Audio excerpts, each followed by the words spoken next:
Indian Foreign Minister S. Jaishankar participated in the foreign ministerial meeting of the Shanghai Cooperation Organization in Tashkent. This meeting was significant because it would set the agenda for the Samarkand summit in September, which will be held for 2 days during 16th and 17th of the month. This meeting has taken place in the backdrop of the ongoing Russian and Ukrainian war, which has plunged the world into energy and food crisis.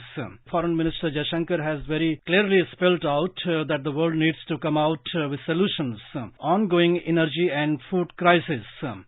This meeting is going to be significant in Samarkand in September. Do you think that the world is going to have any sigh of relief in the next few months? It's an extremely important meeting for two reasons. One is that it prepared for the summit direction in September, where our Prime Minister would be visiting Samarkand. Secondly, India would be taking over as the chairman of the SCO next year, and the next summit will take place in India. So we hope that in the aftermath of the COVID and the Ukraine conflict, now there would be new possibilities for resolving the food grain crisis, the COVID-related, vaccine-related shortages, transport connectivity, energy cooperation, and and counter-terrorism. So many important issues. And because of the problems which are coming up in Europe, we hope that Shanghai Cooperation Organization can play a meaningful role at this summit and then prepare the ground for the next summit in India. Indeed, Ambassador Shashank, in fact, India will be taking the presidency of G20 also later this year. And the SCO also, you have already said. Since India is right at the forefront on addressing some of the key crises that the world is facing, there are several situations which have been underlined in the recent multilateral meetings, including the Tokyo Quad Summit, where all the world leaders talked about resilient supply chain management. That's a key area because the disruption has plunged the world into big inflationary crisis, bringing the fear of recession in many countries.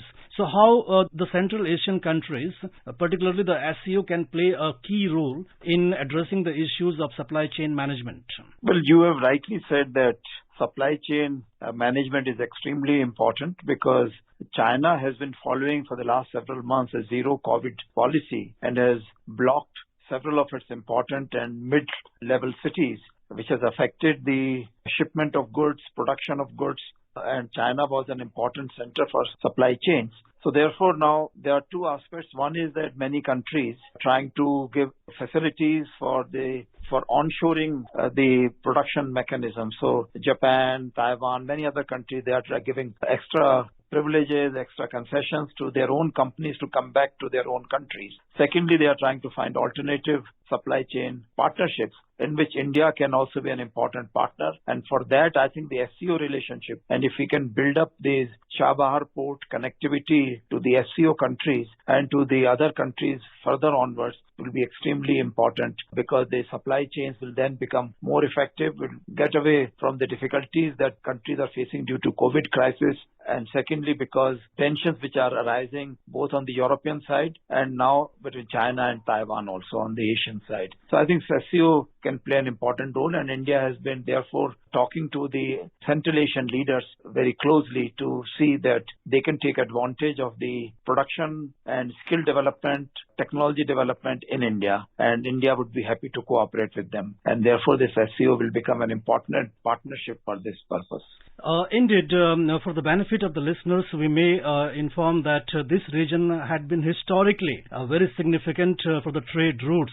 The Silk Route, we all know the significance of that, which had been geostrategically very significant. In that context, Ambassador Shashank, you have mentioned the importance that India is laying on the Chabahar port in the northeastern Iran. But China is pushing the China-Pakistan economic corridor as well, which we definitely object because that is lying on our territory. So do you think that the conflicts are still there and they are not yet resolved, that the world can, have any any solution in the immediate future? Well, you're quite right. I mean, so Chabahar and even Bandar Abbas become important transit points for the international north-south corridor, which is being developed for connectivity between Central Asian states, even Russia and Iran and India, as an alternative to what is going on in Pakistan and the CPEC, which is facing its own difficulties. Because firstly, there's indebtedness problem in Pakistan. The power situation has become very bad. Baluchi nationalists have been fighting against the usurpation of their territories, Baluch territory, to China, and therefore there are attacks on the Chinese engineers, etc. So I think that is one. And then the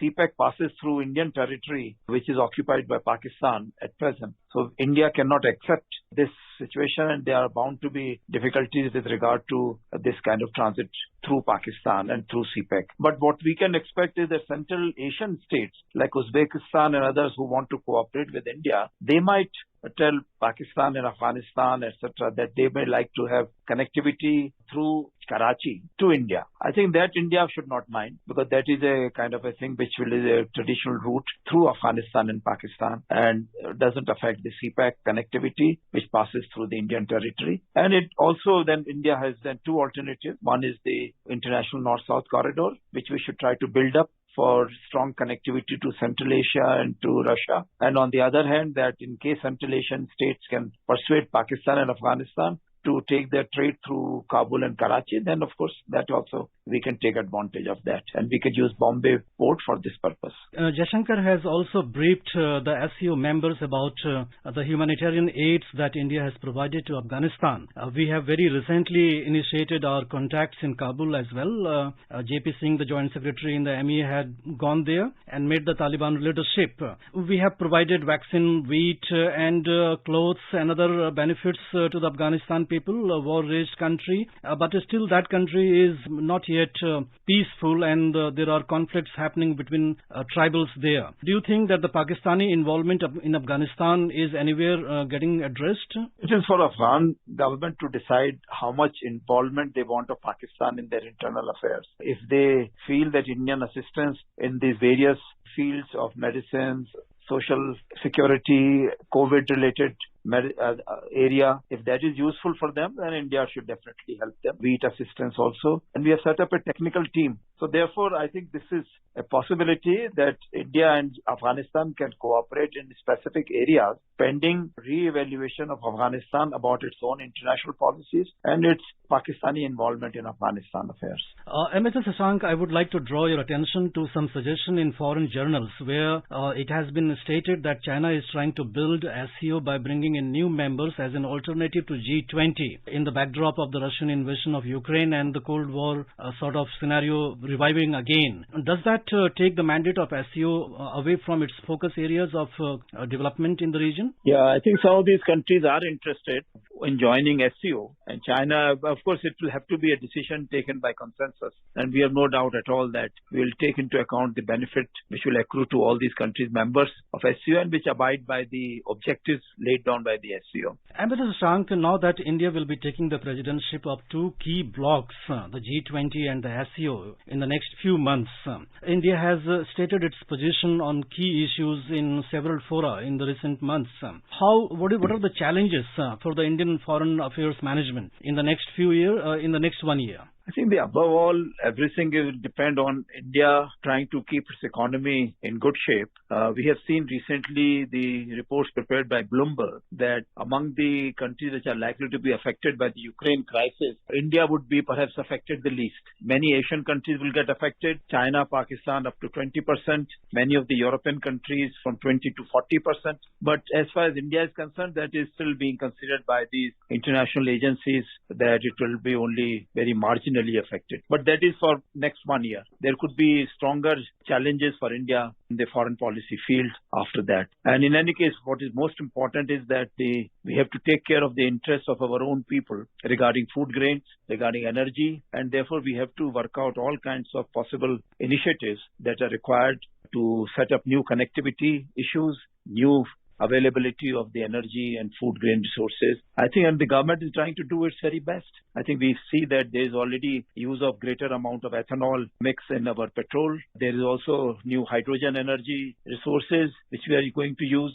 There are also new connectivities, as we talked about the international north-south corridor, to have multimodal transport from Russia to India. I think these are all things which are extremely important new initiatives. They are all there, which we need to work on because of the Ukraine crisis and the likely difficulty which may arise even on the East Asian side in case China and Taiwan come to a conflict situation. Thank you so much, Mr. Shashank, for talking to the All India Radio. Yeah, thank you very much.